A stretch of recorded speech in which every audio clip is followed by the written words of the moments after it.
क्या संसद मतलब हमारे संविधान को अपनी मर्जी से बदल सकती है?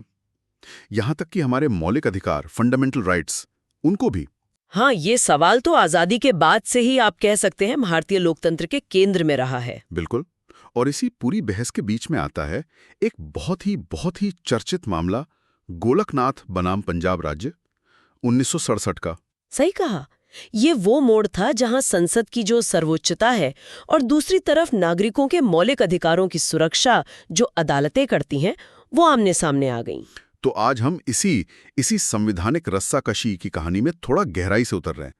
समझेंगे कि भाई ये गोलकनाथ मामला शुरू क्यों हुआ, अदालत ने क्या कहा, फिर संसद ने कैसे पलटवार किया। हाँ, और खासकर वो 24वां और 25वां संविधान संशोधन वो बहुत महत्वपूर्ण थे। हाँ, और फिर आखिर में केशवानंद भारती मामले ने कैसे इस पूरे संघर्ष को एक बिल्कुल नया मोड़ दे दिया। जी, और हमारी ये जो चर्चा है ये उन स्रोतों पर आधारित है जो इस पूरी थोड़ी जटिल कहानी को परत दर परत खोलते हैं। हमारा मकसद साफ है, ये समझना कि कैसे सरकार की जो इच्छा थी सामाजिक बदलाव लाने की, वो मौलिक अधिकारों से टकराई। कैसे न्यायपालिका और विधायिका के बीच वो शक्ति का संतुलन बार बार बदला, और इन सब का हमारे लोकतंत्र पर, हम नागरिकों के अधिकारों पर क्या असर पड़ा। चलिए तो फिर शुरू करते हैं ये दिलचस्प संवैधानिक यात्रा। तो गोलकनाथ मामले से पहले की अगर बात करें, माहौल क्या था? ये टकराव शुरू कहां से हुआ था? देखिए, आजादी के एकदम बाद सरकार ने बड़े पैमाने पर भूमि सुधार लागू किए, जमींदारी उन्मूलन वगैरह। हाँ, जमींदारी खत्म की। जी, ये कदम जरूरी थे राज्य के नीति निदेशक सिद्धांतों, डीएसपी जिन्हें कहते हैं, उनको पूरा करने के लिए, मतलब सामाजिक और आर्थिक न्याय के लिए। लेकिन यहीं पर वो कहते हैं ना, पेच था। ये सुधार अक्सर संपत्ति के मौलिक अधिकार से टकरा जाते थे। बिल्कुल, जो उस समय अनुच्छेद 19(1)(f) और अनुच्छेद 31 में दिया गया था। तो जब अदालतें इन भूमि सुधार कानूनों को कहने लगी कि भाई ये मौलिक अधिकारों का उल्लंघन है और उन्हें रद्द करने लगी, तो संसद ने एक रास्ता निकाला। हाँ, 1951 में ही पहला संविधान संशोधन ले आए। और इससे क्या हुआ? अनुच्छेद 31A और 31B जोड़े गए। जी, और 31B ने एक खास चीज बनाई, 9वीं अनुसूची, 9th शेड्यूल। 9वीं अनुसूची, इसका मकसद क्या था? मकसद ये था कि जिन कानूनों को इस लिस्ट में डाल दिया, उन्हें फिर मौलिक अधिकारों के उल्लंघन के आधार पर अदालत में चुनौती नहीं दी जा सकती। अच्छा, तो एक तरह का कानूनी कवच कुंडल बना दिया। बिल्कुल, एक सेफ जोन आप कह सकती हैं। और ये सिलसिला फिर चलता रहा। हाँ, बिल्कुल। चौथा संशोधन आया, फिर 17वां, ये सब इसी पैटर्न का हिस्सा थे। लक्ष्य एक ही था, भूमि सुधारों को अदालती समीक्षा की पहुंच से बाहर रखना। इससे एक बात तो साफ हो रही थी कि विधायिका को अपनी नीतियां लागू रखने के लिए बार बार संविधान बदलना पड़ रहा था, अदालतों के फैसलों को काटने के लिए। सही कहा। और शुरुआत में दिलचस्प बात यह है कि न्यायपालिका का रुख काफी हद तक संसद के साथ ही था। अच्छा। हाँ, 1951 में एक मामला आया, शंकर प्रसाद बनाम भारत संघ। उसमें सुप्रीम कोर्ट ने पहले संशोधन को सही ठहरा दिया। तो कोर्ट ने क्या तर्क दिया? कोर्ट ने एक बहुत बारीक लेकिन महत्वपूर्ण फर्क किया। उन्होंने कहा कि अनुच्छेद 368 के तहत जो संसद बदलने की शक्ति है, वो संविधायी शक्ति है, कॉन्स्टिट्यूएंट पावर। संविधायी शक्ति? हाँ, जो साधारण कानून बनाने की शक्ति यानी विधायी शक्ति या लेजिस्लेटिव पावर से अलग है और उससे कहीं ज्यादा बड़ी है, श्रेष्ठ है। अच्छा, तो ये दो अलग अलग तरह की शक्तियां हैं। जी, और इसका नतीजा ये निकला कि अनुच्छेद 13(2) जो कहता है कि राज्य कोई ऐसा कानून नहीं बना सकता जो मौलिक अधिकारों को छीने या कम करे, वो साधारण कानूनों पर तो लागू होता है, पर संविधान संशोधनों पर नहीं, क्योंकि संशोधन कानून की इस परिभाषा से बाहर है। तो मतलब संसद मौलिक अधिकारों में भी बदलाव कर सकती थी? हाँ, उस समय यही माना गया। फिर 1965 में सज्जन सिंह बनाम राजस्थान राज्य का मामला आया। उसने भी इसी तर्क को दोहराया और 17वें संशोधन को सही ठहराया। लेकिन आपने कहा था कि शुरुआत में रुख संसद के साथ था, मतलब बाद में कुछ बदला? हाँ, सज्जन सिंह मामले में ही एक छोटी सी लेकिन अहम बात हुई। जस्टिस मुधोलकर थे, उन्होंने अपनी अल्पमत राय में, मतलब मेजॉरिटी से अलग राय दी और पहली बार दबी जबान में ही सही संविधान के बुनियादी ढांचे यानी बेसिक फीचर्स की बात छेड़ी। बुनियादी ढांचा 1965 में? हाँ, उन्होंने कहा कि शायद संविधान में कुछ ऐसा है जिसे संसद भी नहीं बदल सकती। पर उस वक्त ये बस एक विचार था, कानून नहीं बना। दिलचस्प। तो कुल मिलाके गोलकनाथ से ठीक पहले तक स्थिति ये थी कि संसद के पास संविधान की किसी भी हिस्से को, यहाँ तक कि मौलिक अधिकारों को भी बदलने की लगभग असीमित शक्ति है, ऐसा माना जाता था। और 9वीं अनुसूची का इस्तेमाल करके मौलिक अधिकारों का दायरा वो धीरे धीरे सिकुड़ता जा रहा था। बिल्कुल। और फिर आया 1967 का गोलकनाथ मामला, और ये उस दौर में आया जिसे कुछ विश्लेषक भारत के संस्थागत इतिहास का सबसे अंधकारमय दशक भी कहते हैं। राजनीतिक तनाव काफी बड़ा हुआ था, सत्ता का केंद्रीकरण हो रहा था। हाँ, वो माहौल थोड़ा तनावपूर्ण तो था। कहानी है पंजाब के गोलकनाथ परिवार की। हेनरी और विलियम गोलकनाथ, जालंधर में उनके पास काफी जमीन थी, करीब 500 एकड़। पंजाब सरकार ने 1953 में एक कानून बनाया था, पंजाब सुरक्षा एवं भूमि कार्यकाल अधिनियम। इसके तहत जमीन की एक ऊपरी सीमा तय कर दी, सीलिंग लगा दी, प्रति व्यक्ति 30 स्टैंडर्ड एकड़ जी। और इससे ज्यादा जमीन को अतिरिक्त सरप्लस मानकर सरकार ने ले लिया। गोलकनाथ परिवार की भी काफी जमीन इसके तहत चली गई। तो उन्होंने चुनौती दी होगी अदालत में। हाँ बिल्कुल, परिवार ने इसे अदालत में चुनौती दी। उनकी दलील थी कि ये कानून उनके मौलिक अधिकारों का हनन करता है, खासतौर पर संपत्ति का अधिकार, जो तब अनुच्छेद 19(1)(f) में था, और समानता का अधिकार, अनुच्छेद 14। और शायद 9वीं अनुसूची का भी जिक्र आया होगा। हाँ, यही असली बात थी। उन्होंने एक और बड़ी मांग की कि 17वें संविधान संशोधन 1964 को ही गैर कानूनी घोषित किया जाए, क्योंकि इसी संशोधन ने तो पंजाब के इस कानून को 9वीं अनुसूची में डालकर उसे अदालती समीक्षा से बचाया था। सही कहा। तो अब सीधा सवाल पहले के फैसलों पर आ गया, शंकर प्रसाद और सज्जन सिंह पर। क्या अनुच्छेद 368 के तहत किया गया संविधान संशोधन वो अनुच्छेद 13(2) के तहत कानून माना जाएगा या नहीं? हाँ, क्योंकि अनुच्छेद 13(2) तो कहता है कि मौलिक अधिकारों को कम करने वाला कोई कानून नहीं बन सकता। बिल्कुल। अगर संशोधन भी कानून है तो संसद की शक्ति पर लगाम लग जाएगी, वो अदालती समीक्षा के दायरे में आ जाएगा। अगर नहीं तो संसद की शक्ति बेलगाम रहेगी। तो सुप्रीम कोर्ट ने क्या कहा? बेंच भी शायद बड़ी थी। हाँ, 11 जजों की बेंच बैठी थी और 27 फरवरी 1967 को जो फैसला आया वो भारतीय संविधान के इतिहास में एक भूचाल जैसा था। भूचाल? ऐसा क्या था? 6.5 के बहुत ही करीबी बहुमत से चीफ जस्टिस सुब्बाराव के नेतृत्व में कोर्ट ने पुराने फैसलों को पूरी तरह पलट दिया। मतलब साफ कह दिया, संसद के पास मौलिक अधिकारों को छीनने या कम करने की कोई शक्ति नहीं है। कोई शक्ति नहीं है, ये तो बहुत बड़ी बात थी। हाँ, बहुत बड़ी। कोर्ट की व्याख्या एकदम नई थी।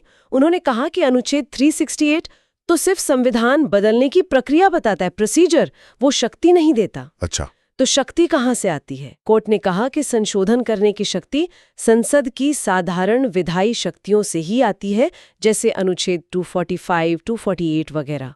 और इसलिए संविधान संशोधन भी एक तरह का साधारण कानून ही है, ऑर्डिनरी लॉ। अगर संशोधन साधारण कानून है तब तो उसे अनुच्छेद 13(2) की कसौटी पर खरा उतरना होगा। यानी अगर कोई संशोधन मौलिक अधिकारों का उल्लंघन करता है तो वो रद्द माना जाएगा, शून्य होगा। इसने तो मौलिक अधिकारों को एकदम ही संसद की पहुंच से बाहर कर दिया। एक तरह से हाँ, उन्हें एक बहुत ऊंचे पायदान पर रख दिया। शंकर प्रसाद और सज्जन सिंह के फैसले खारिज हो गए।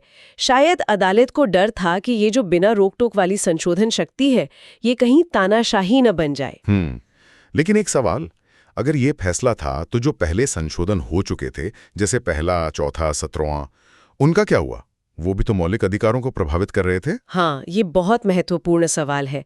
और यहीं कोर्ट ने एक बहुत ही कह सकते हैं चालाकी भरी तकनीक अपनाई, जिसे कहते हैं भविष्यलक्षी प्रभाव का सिद्धांत, डॉक्ट्रिन ऑफ प्रोस्पेक्टिव ओवररूलिंग। भविष्यलक्षी प्रभाव, ये क्या है? ये भारत में पहली बार इस्तेमाल हुआ।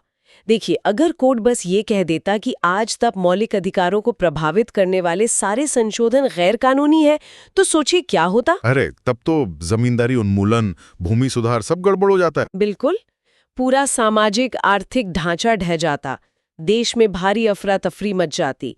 इसी भारी उथल पुथल से बचने के लिए कोर्ट ने कहा कि हमारा ये जो फैसला है कि संसद मौलिक अधिकार नहीं बदल सकती, ये सिर्फ आगे होने वाले संशोधनों पर लागू होगा। मतलब भविष्य के लिए। हाँ, पुराने संशोधन, जिसमें 17वां संशोधन और वो पंजाब वाला कानून भी शामिल था, वो मान्य रहेंगे, वो रद्द नहीं होंगे। वाह, ये तो बड़ा दिलचस्प तरीका था। मतलब न्यायिक दबदबा भी कायम रखा और व्यवस्था को भी बचा लिया। सही। लेकिन ये फैसला 6-5 का था। मतलब 5 जज असहमत थे, उनकी भी तो कुछ दलीलें होंगी। हाँ बिल्कुल, ये करीबी बहुमत दिखाता है कि मतभेद कितने गहरे थे। जस्टिस वांचू, भार्गव, मित्तर, बचावत, रामास्वामी, ये 5 जज असहमत थे और उन्होंने बहुमत के इस विचार को सिरे से खारिज कर दिया कि संशोधन साधारण कानून है। उनके मुख्य तर्क क्या थे? पहला, कि अनुच्छेद 368 सिर्फ प्रक्रिया नहीं है, वो शक्ति भी देता है, और ये साधारण विधायी शक्ति नहीं बल्कि विशेष संविधायी शक्ति है। जो पहले माना जाता था। जी। दूसरा, कि अनुच्छेद 13(2) में जो कानून शब्द है, उसका मतलब सिर्फ साधारण कानूनों से, उसमें संविधान संशोधन शामिल नहीं है। ठीक है। तीसरा, उन्होंने पूछा कि अगर संशोधन साधारण विधायी शक्तियों से ही किए जा सकते हैं, तो फिर अनुच्छेद 368 में इतनी खास जटिल प्रक्रिया दी ही क्यों गई है? उसका तो कोई मतलब ही नहीं रह गया। ये भी सोचने वाली बात है। और उन्होंने पुराने फैसलों का सम्मान करने की बात भी कही, जिसे स्टारे डेसिस कहते हैं। उनका मानना था कि शंकर प्रसाद जैसे फैसलों पर भरोसा करके इतने सारे कानून बन चुके हैं, खासकर 9वीं अनुसूची में डाले गए कानून, उन्हें एकदम से पलटने से अराजकता फैलेगी। और वो भविष्यलक्षी प्रभाव वाले सिद्धांत पर जस्टिस बचावत ने उसे भी यह कह के नकार दिया कि भी भारतीय व्यवस्था में अदालतें कानून की घोषणा करती हैं, जैसा वो लागू होने के समय से है, वो भविष्य के लिए नया कानून नहीं बनाती। अच्छा, तो इस फैसले ने तो एक तरह का संवैधानिक गतिरोध पैदा कर दिया होगा। बिल्कुल। ऐसा लगने लगा कि अब अगर मौलिक अधिकारों में कोई बदलाव करना है तो शायद नई संविधान सभा ही बनानी पड़ेगी। ये संसद की सर्वोच्चता पर सीधा हमला था। जाहिर है, संसद चुप बैठने वाली नहीं थी, एक तीखी प्रतिक्रिया आनी ही थी। हाँ, और वो आई भी। गोलकनाथ फैसले के बाद विधायिका और न्यायपालिका के बीच का टकराव वो खुलकर सामने आ गया। जी।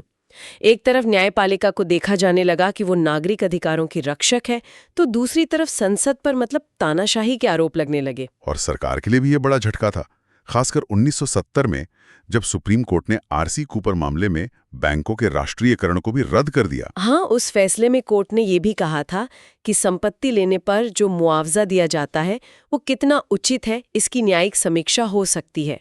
ये सरकार को पसंद नहीं आया। तो इस माहौल में इंदिरा गांधी की सरकार थी तब, उनका एजेंडा साफ था। एकदम साफ। संसद की संप्रभुता, उसकी सर्वोच्चता को फिर से स्थापित करना, गोलकनाथ फैसले को बेअसर करना और ये पक्का करना कि संविधान के किसी भी हिस्से में, यहाँ तक कि मौलिक अधिकारों में भी, संशोधन करने की संसद की शक्ति पर कोई शक न रहे। और इसी मकसद से लाया गया 24वां संविधान संशोधन अधिनियम 1971। बिल्कुल। हाँ, ये 24वां संशोधन तो गोलकनाथ फैसले का सीधा जवाब था। एकदम नपातुला, जैसे कोई कानूनी सर्जरी की गई हो। सही कहा, शब्दों पर बहुत ध्यान दिया गया।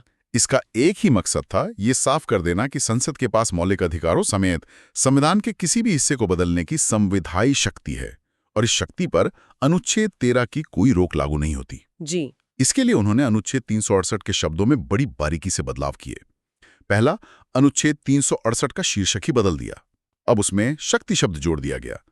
संविधान का संशोधन करने की संसद की शक्ति और उसके लिए प्रक्रिया। हाँ, ताकि ये न कहा जा सके कि इसमें सिर्फ प्रक्रिया है। सही। दूसरा, अनुच्छेद 368 में एक नया खंड 1 डाला।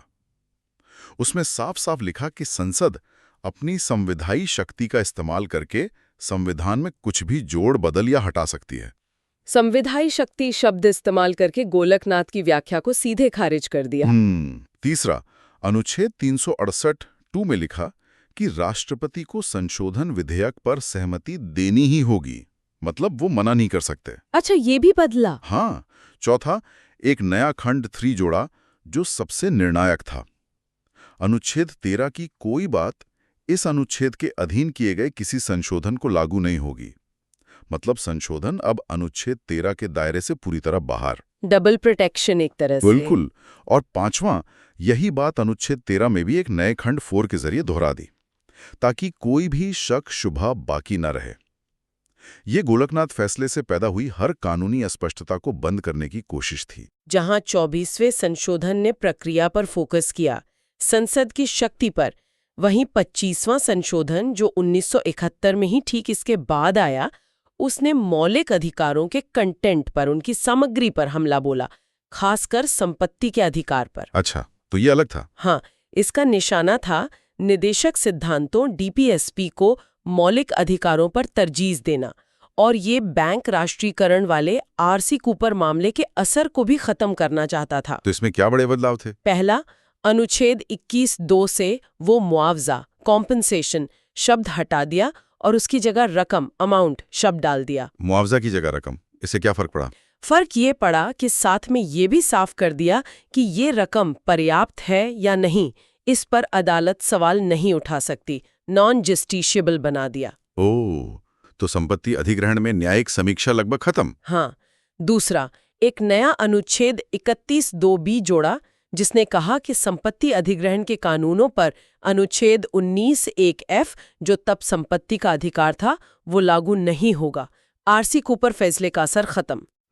लेकिन सबसे बड़ा और सबसे विवादास्पद बदलाव था नया अनुच्छेद 31C। अनुच्छेद 31C, इसमें क्या था? इसने कहा कि अगर सरकार अनुच्छेद 39(ख) यानी संसाधनों का समान वितरण या अनुच्छेद 39(ग) यानी धन के संकेंद्रण पर रोक जैसे निदेशक सिद्धांतों को लागू करने के लिए कोई कानून बनाते हैं, हाँ, तो उस कानून को अनुच्छेद 14 समानता, अनुच्छेद 19 स्वतंत्रता या अनुच्छेद 31 संपत्ति के उल्लंघन के आधार पर अदालत में चुनौती नहीं दी जा सकेगी। यानी डीपीएसपी को एफआर पर प्राथमिकता दे दी गई। बिल्कुल, कुछ खास डीपीएसपी के लिए। लेकिन इसका सबसे खतरनाक हिस्सा आगे था। वो क्या? इसमें एक घोषणा वाला खंड था। वो कहता था कि अगर संसद ये घोषणा कर दे कि भाई ये कानून अनुच्छेद 39(ख) या (ग) को लागू करने के लिए है, तो फिर कोई भी अदालत इस घोषणा पर ही सवाल नहीं उठा सकती कि कानून वाकई उस नीति को लागू करता है या नहीं। क्या मतलब संसद जो कह दे वही मान लिया जाएगा? न्यायिक समीक्षा खत्म? हाँ, ये न्यायिक समीक्षा को पूरी तरह से खत्म करने की एक जबरदस्त कोशिश थी। एक तरह से संसद को ब्लैंक चेक देने जैसा था। ये 25वां संशोधन आप कह सकती हैं कुछ खास सामाजिक आर्थिक लक्ष्यों को मौलिक अधिकारों पर स्पष्ट रूप से हावी करने की तब तक की सबसे आक्रामक विधायी कोशिश थी। और संसद की ये दो आक्रामक प्रतिक्रिया थी, 24वां 25वां, और फिर एक 29वां संशोधन भी आया था। इसने तुरंत एक और बड़े संवैधानिक महामुकाबले की जमीन तैयार कर दी। हाँ, केशवानंद भारती मामला। बिल्कुल, केरल के एडिनीर मठ के प्रमुख थे श्री केशवानंद भारती। उन्होंने इन संशोधनों को सुप्रीम कोर्ट में चुनौती दी, और यह मामला सिर्फ मठ की जमीन का नहीं रहा, ये सीधे सीधे संसद की संविधान बदलने की शक्ति की सीमाओं का सवाल बन गया। जी, दलील यही दी गई कि ये संशोधन न सिर्फ मौलिक अधिकारों को चोट पहुंचा रहे हैं, बल्कि ये संविधान के मूल चरित्र, उसके मूल ढांचे को ही बदलने की कोशिश कर रहे हैं। तो केशवानंद भारती मामला, ये तो शायद सुप्रीम कोर्ट के इतिहास का सबसे बड़ा मामला माना जाता है। हाँ, बिल्कुल। 13 जजों की बेंच बैठी थी, जो आज तक की सबसे बड़ी बेंच है, और 24 अप्रैल 1973 को फैसला आया। इस फैसले ने भारतीय संविधान की दिशा हमेशा के लिए बदल दी। 7-6 के फिर से बेहद करीबी बहुमत से कई अहम बातें तय हुई। 7 से फिर से बहुत करीबी, क्या मुख्य बातें थी? पहला, गोलकनाथ फैसले को रद्द कर दिया गया। अच्छा, गोलकनाथ रद्द हो गया। हाँ, कोर्ट ने माना कि 24वां संशोधन वैध है और संसद के पास अनुच्छेद 368 के तहत मौलिक अधिकारों समेत संविधान के किसी भी हिस्से को बदलने की संविधायी शक्ति है। तो जो प्रक्रिया की लड़ाई थी वो संसद ने जीत ली। लेकिन और ये सबसे क्रांतिकारी कदम था, कोर्ट ने मूल ढांचे के सिद्धांत बेसिक स्ट्रक्चर डॉक्ट्रिन को जन्म दिया। मूल ढांचा सिद्धांत, ये क्या था? कोर्ट ने कहा कि हाँ, संसद संविधान बदल सकती है, उसकी ये शक्ति संविधायी है, बहुत व्यापक है, लेकिन ये शक्ति असीमित नहीं है। संसद संविधान के मूल ढांचे या संरचना, बेसिक स्ट्रक्चर और फ्रेमवर्क को न तो बदल सकती है, न उसे नष्ट कर सकती है, न उसे नुकसान पहुंचा सकती है। मूल ढांचा ये है क्या? क्या कोर्ट ने बताया? देखिए, कोर्ट ने कोई पक्की फाइनल लिस्ट तो नहीं दी कि ये चीजें मूल ढांचे में आती हैं, लेकिन उदाहरण दिए, जैसे संविधान की सर्वोच्चता, लोकतंत्र, धर्मनिरपेक्षता, शक्तियों का बंटवारा, न्यायिक समीक्षा। ये सब बुनियादी सिद्धांत हैं जिन्हें संसद नहीं छू सकती। वाह, ये तो न्यायपालिका का एक मास्टर स्ट्रोक था। मतलब संसद को शक्ति भी दे दी, पर साथ ही एक अदृश्य लक्ष्मण रेखा भी खींच दी। बिल्कुल सही कहा आपने। और तीसरा, 25वें संशोधन के अनुच्छेद 31C की समीक्षा हुई। हाँ, वो जो डीएसपी को प्राथमिकता देता था। जी, कोर्ट ने उसके पहले हिस्से को तो सही माना, यानी अनुच्छेद 39 ख और ग को लागू करने वाले कानूनों को अनुच्छेद 14, 19 और 21 से छूट मिलती रहेगी। लेकिन अनुच्छेद 31C का जो दूसरा हिस्सा था उसे रद्द कर दिया। कौन सा हिस्सा? वो घोषणा वाला? हाँ, वही हिस्सा जो कहता था कि संसद की घोषणा पर न्यायिक समीक्षा नहीं हो सकती। कोर्ट ने कहा कि नहीं, अदालत ये जरूर देखेगी कि जो कानून बनाया गया है और जो घोषित नीति है 39B या 39C, उनके बीच कोई वास्तविक और तार्किक संबंध, कोई नेक्सस है भी या नहीं। सिर्फ संसद के कह देने से काम नहीं चलेगा। अच्छा, तो वो जो ब्लैंक चेक वाली बात थी उसे रोक दिया? बिल्कुल, उसे रोक दिया। तो केशवानंद भारती फैसला एक तरह से संतुलन साधने वाला फैसला था। कोर्ट ने संसद की शक्ति को स्वीकार किया, 24वां संशोधन सही, लेकिन साथ ही मूल ढांचे का सिद्धांत लाकर गोलकनाथ के पीछे जो चिंता थी, यानी संविधान के बुनियादी मूल्यों की रक्षा, उसको भी साध लिया। और ये गोलकनाथ के फैसले से ज्यादा टिकाऊ और व्यवहारिक समाधान साबित हुआ। तो भले ही केशवानंद भारती ने गोलकनाथ फैसले को पलट दिया, लेकिन गोलकनाथ मामला वो भारतीय संविधान के इतिहास में एक मील का पत्थर तो बना ही रहेगा। हाँ, इसमें कोई शक नहीं। उसने पहली बार संसद की जो बढ़ती ताकत थी उस पर एक प्रभावी रोक लगाई। एक ऐसी बहस छेड़ी जिसने संसद और न्यायपालिका के रिश्ते को हमेशा के लिए बदल दिया। सही। शायद इसका सबसे बड़ा योगदान यही था कि इसने मौलिक अधिकारों को इतना अहम बना दिया, इतना ऊपर रख दिया कि सरकार को उन पर लगाम कसने के लिए इतनी बड़ी संवैधानिक कवायद करनी पड़ी, 24वां 25वां संशोधन लाना पड़ा। बिल्कुल सही कहा।